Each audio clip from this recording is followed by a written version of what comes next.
Looking back, I realized that it was a turning point. Somebody actually said I did something well. My father's favorite nickname for me was Useless, and I had come to accept this as a fact. Now, somebody actually said I was good at something. So singing became a part of my daily ritual. The guys would gather around the air vent, and I would belt out the blues. By the time I got out of the hole, word had spread all over the joint, and my reputation as a singer was made. Now I wanted to sing every chance I got, but singing a cappella just wouldn't get it. I needed an instrument. In my dorm were 4 Ojibwe kids named Fisher. Now, one of the Fisher boys, Brent, had a guitar with him when he was arrested. It was kept in a locker in the gym, and one afternoon he showed it to me. It was an almost unplayable mail-order K acoustic guitar, a real piece of junk. It only had 5 strings, and they were about an inch off the fretboard. But Brent knew a few chords, and he could play a couple of Johnny Cash tunes. So I asked him to teach me how to play. Prison rules prohibited musical instruments in the dorms. Guitar strings could be a lethal weapon, so I improvised. Aha, a cribbage board.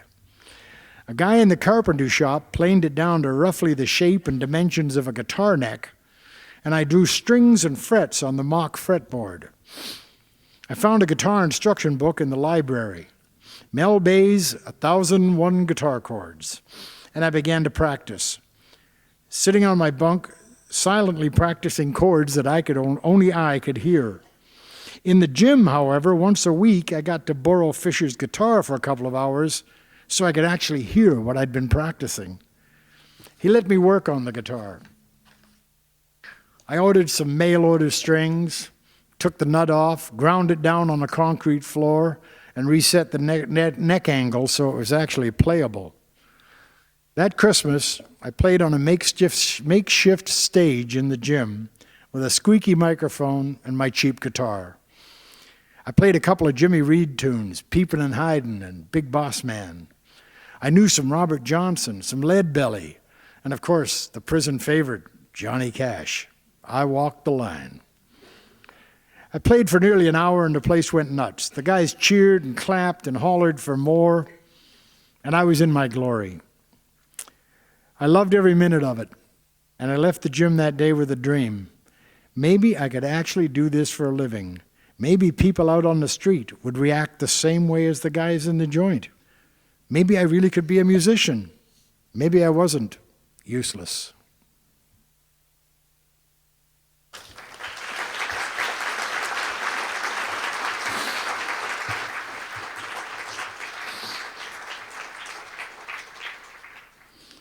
Now, just so you don't get the idea that everything is dark in prison, it's not.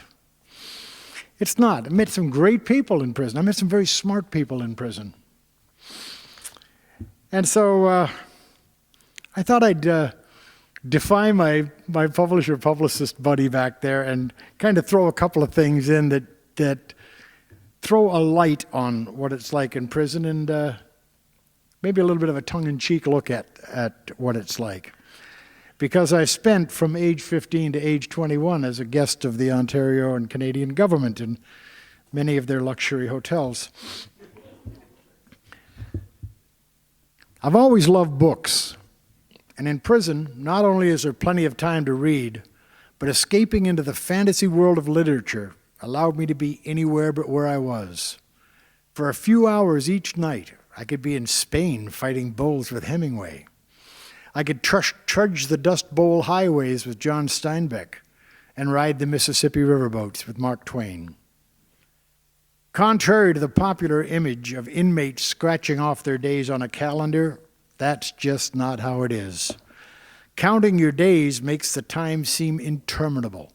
So you put the street out of your mind and you concentrate on life in the joint one day at a time.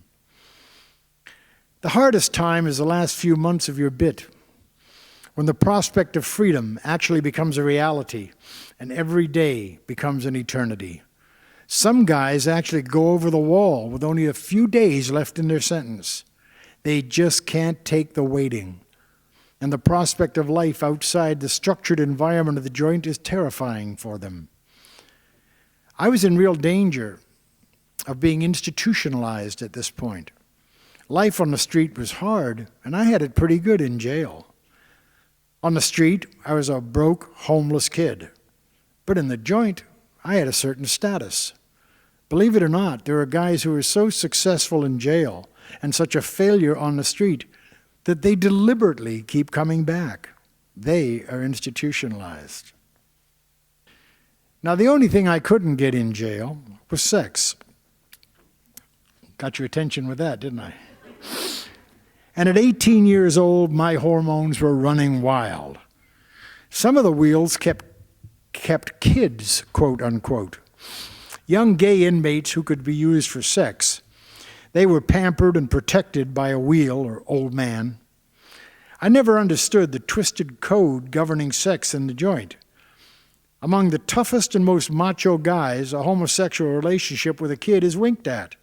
In fact, there was a certain status to owning the prettiest kid in the joint. It didn't mean he was gay, and he'd kill you if you suggested he was. He was just doing what he had to do to survive. He'd get out and go back to his wife like it never happened. What happens in the joint stays in the joint. The kids played a dangerous game, however. They had their own social substructure in the joint, and they flirted and played the wheels off, one against each other.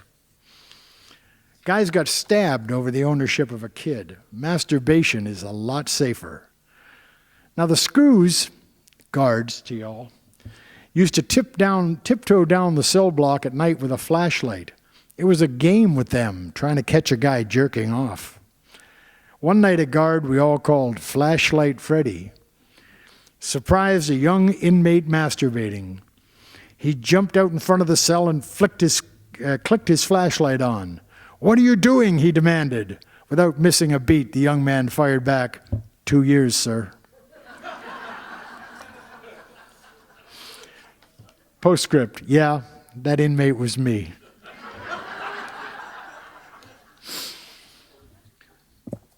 Okay, that's the prison experience. Now, the book is basically divided into 3 sections. Even though it's called Blood, Sweat, and Tears, only about a third of it is about the band Blood, Sweat, and Tears. About a third of it takes place before I joined them, and a third takes place afterwards. And although I've just delved into some of the darker chapters of the book, it's not all like that, because my life has not been like that. There's been some real triumphs and some real happiness and some real rewards, and I made sure they're in there too. There's also a lot of misimpressions. You know, the press tends to